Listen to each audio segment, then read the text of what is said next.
In honor of St. Patrick's Day, here's a list of 7 things any self-respecting person should know about leprechauns, their legends, and why the Irish know we're all wrong about them. Despite the movie of the same name, leprechauns are known mostly for bringing good luck and prosperity to those who run into them. Everyone loves the romantic notion of seeing the proverbial pot of gold at the end of the rainbow. What are some things you probably don't know about leprechauns? Well, you're in luck, because tonight we have 7 things you probably should know about leprechauns. And hopefully you'll learn a thing or two about these little fellas that you may not have known before. So close the blinds, dim those lights, grab yourself a Guinness, and let's begin.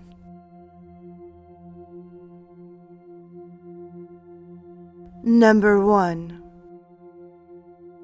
The Irish find them offensive, and it's probably Disney's fault. Although we love leprechauns in America, and quite often feature them in commercials, cartoons, horror movies, and breakfast cereals, the Irish find them to be brute, horrible versions of a Celtic legend ruined, like a lot of old amazing stories by Walt Disney. A film called Darby O'Gill and the Little People received great critical reception after Walt Disney had the idea following a trip to Ireland, and it was seen as a great fantasy of Gaelic, tall stories, and yes, pun intended.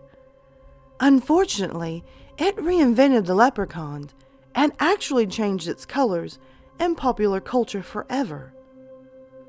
This movie has been attributed to part of what has forever connected the leprechaun to St. Patrick's Day, even though the creature had absolutely nothing to do with the patron saint of Ireland or his esteemed day.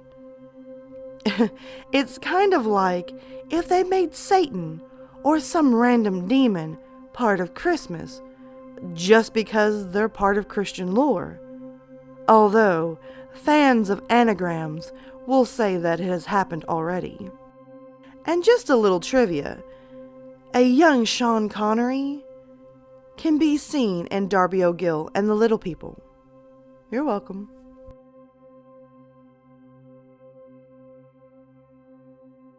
Number 2. They are trickster deities.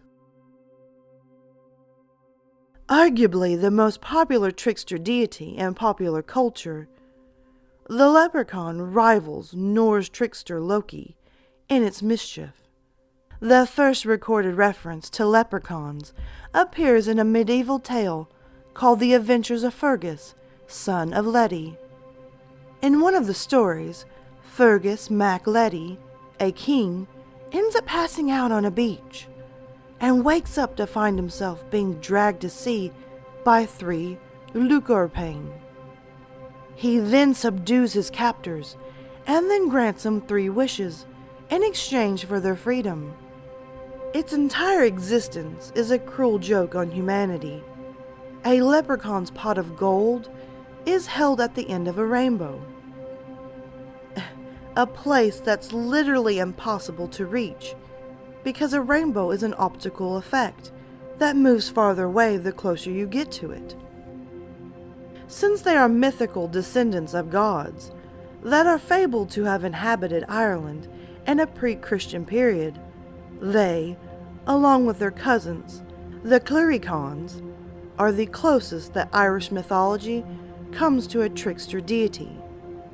In Christianity, it would be compared to a kind of demon.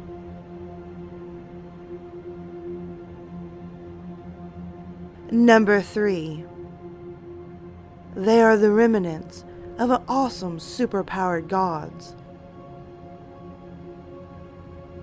the Tuatha De Danann, or a race of pre-Christian gods who, in later Christian periods, were revered as mortal kings and heroes.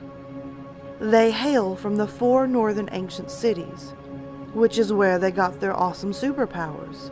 They could accomplish awesome feats, like replacing severed arms with working silver-plated arms. Kind of think Star Wars meets X-Men. And as well, they could poison people with their eyes. But when they ran into the Malzians, which means peaceful enemies, they tried to drown them because the Malzians were closing in on their turf. This didn't work, and the awesome superpowered Tuatha De Danann were finally defeated. After their defeat, the Malzians were supposed to divide the land between themselves and the awesome former superheroes. So what they did, cleverly, was keep the above ground part of the land and gave the Tuatha De Danann the underground. Over time, leprechauns were seen popping up from secret magical entrances to the underground world all over Ireland, said to be remnant ancestors of the Tuatha De Danann. Leprechauns can therefore pop in and out of these magical entrances in the blink of an eye, and are said to be seen mostly at night, which might explain why the community in a classic viral video from Mobile, Alabama, says that the local nocturnal leprechaun disappears when you shine a light on it. They're just that quick. I'm from Alabama. Speaking of nocturnal,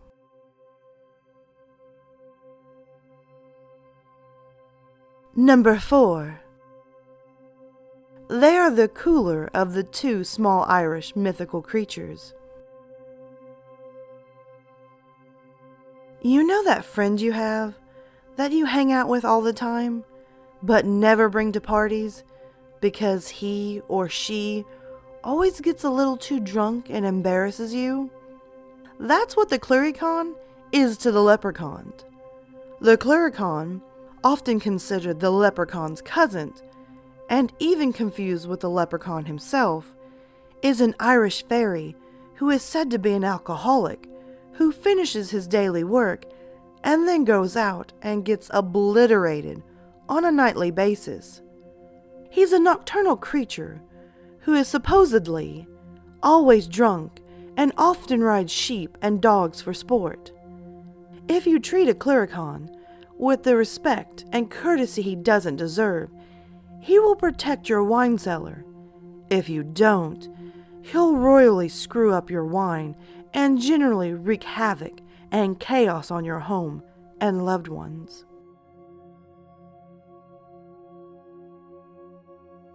Number 5. They used to look like Santa. Originally, the leprechaun wore colors of red, not green. Another reason the American/world/breakfast cereal view of leprechauns is so offensive to some traditional and purist Irish people. Up until the early 20th century, the leprechaun looked more like a Santa Claus mini-me, wearing a red square-cut coat, richly laced with gold, a crooked hat, shoes, and buckles. According to Irish literary figure Yeats, there were 2 kinds of leprechauns. The ones you usually saw hanging out alone wore red, and the ones who hung out in troops wore green. So, either way, unless Lucky from Lucky Charms has a huge family or posse that these children keep kidnapping him from and stealing food from the mouths of, he should probably be wearing red.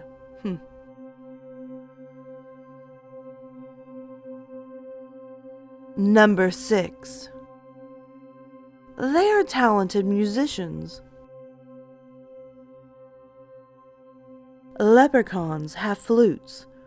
Obviously, They are also skilled in other musical instruments because of their lineage. According to scholars, the Finian Circle, a legendary Irish poem that depicts Ireland's past, has a verse in it which a harp-playing dwarf named Canu Dirioil claimed that the Lu, the long-armed warrior, a member of the Tulula de Danann, was his father. This has made some people believe, since they are so small in stature, that leprechauns are direct descendants of the musical dwarf Canu Dirioil. Dancing leprechauns play mostly Irish instruments, like the tin whistle and the Irish harp. It's kind of interesting, when Googling this subject, you can watch a girl play the tin whistle. Something to look into.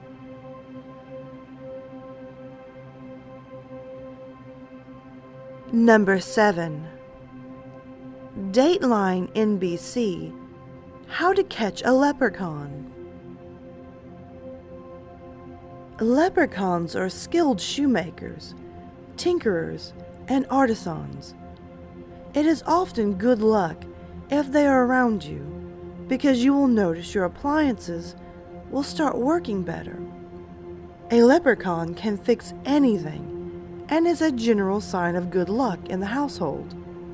So, how do you get all his money and cease his happiness/existence? You stare him in the eye. A leprechaun's one weakness is the steady, unmoving stare of a human. If you were to catch him with his pot of gold in hand, he would freeze. If you're able to make eye contact with him, and it's very difficult to make eye contact with a leprechaun, since they are always dancing, playing music, or pulling practical jokes. When you finally make eye contact with a leprechaun, you shouldn't waste any time. You should hurry and grab him. But make sure you do not, repeat, do not remove your gaze in the least. If you can do all of this, then bam, you have a leprechaun. The gold would then be yours, and he would no longer be able to spend his gold on new buckles, jackets, and whistles. Because in this economy, who really has disposable income for that silly stuff?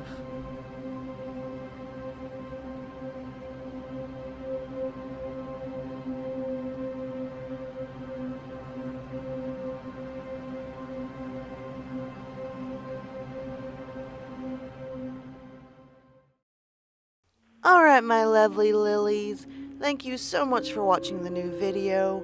If you can, hit that subscribe and like button, comment below and tell me your thoughts. Also, don't forget to tap the little notification bell so you're always in the know on this channel. As well, guys, you can always find me on Twitter, Instagram, Snapchat, and always you can hit me up in my emails. Feel free to send me your stories, whether they're fiction or totally true. I'm always up for some great stories. And oh, by the way, until next time, sweet dreams.